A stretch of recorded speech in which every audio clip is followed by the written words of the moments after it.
Good morning, it's Tuesday, October 8th, about 6 a.m. Central Time. Overnight, the precious metals are weaker, fueled by a sell-off in aluminum, silver, and copper. What's the correlation? China. You can also look at soybeans, which are down 1.5%, and also the crude oil market, which is also down greater than 1.5%.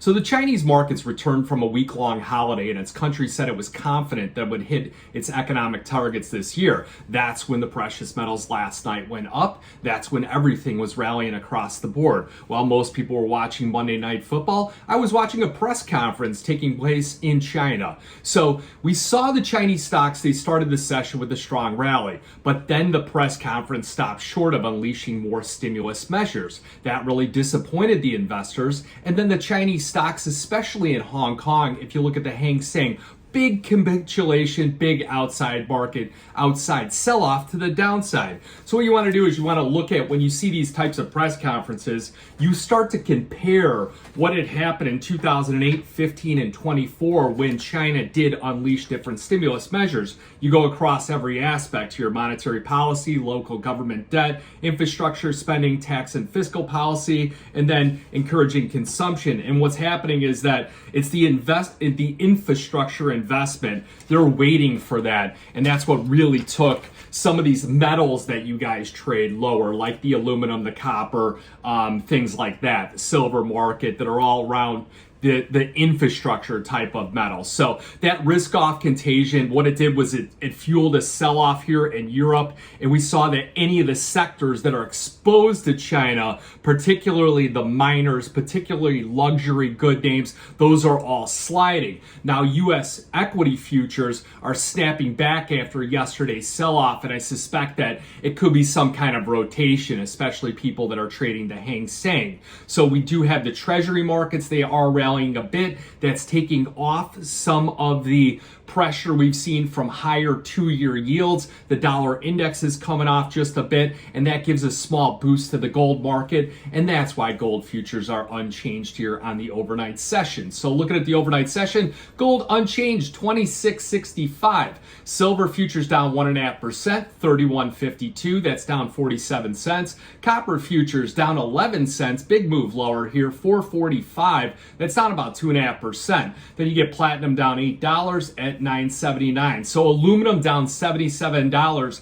That's a 2.95% sell-off. So big sell-off there. And again, I did mention soybeans, which we've been looking at January put options on, and then crude oil futures with the heightened hysteria of Middle East tensions. We've been taking off some of that. Quick note on the Middle East, I really don't believe that Israel would strike Iran oil facilities. I think that it would trigger a much greater response from Iran, and then also it would really upset the global economy. So I think that Iran is pressured to avoid that type of escalation and focus on key targets in Lebanon and key leaders and things like that. So looking at the markets here, going back to what we focus on, we look at the CME's Fed Watch tool. We do have a 13% chance that the Fed leaves rates unchanged, 86% chance that the Fed does cut 25 basis points. So we're going to want to continue to monitor that. Remember, it is the speed and the depth of the interest rate cuts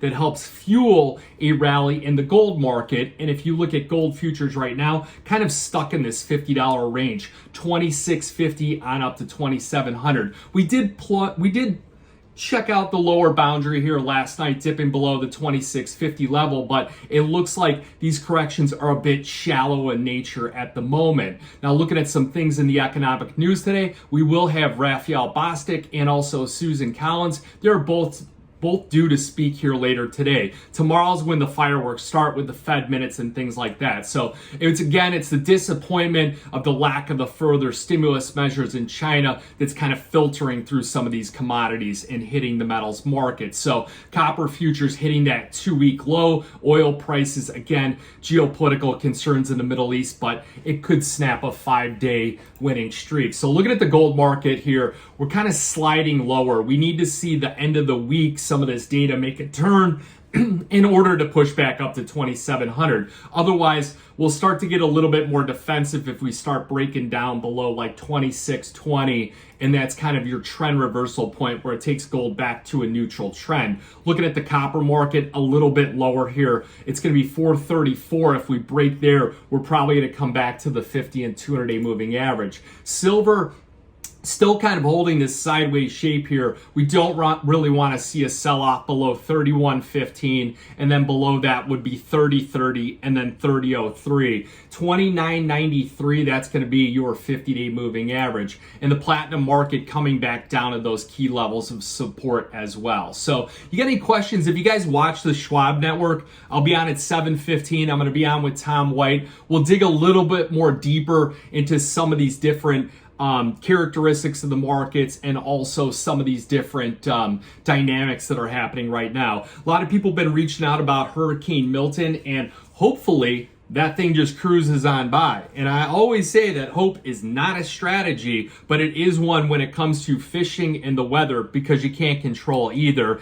But when it comes to trading, hope is not a strategy because of the fact you can implement risk management. And if you get anxiety, especially if the gold market hits 26.50 and you bought near that high end of the range, chances are your position sizing is off, and you want to pare that down here. That way you're not triggered with anxiety when the market hits these extremes and edges. So you got any questions, give me a call, 312-858-7303. Remember, futures option trading does involve risk of loss, may not be suitable to all investors. Good luck, good trading.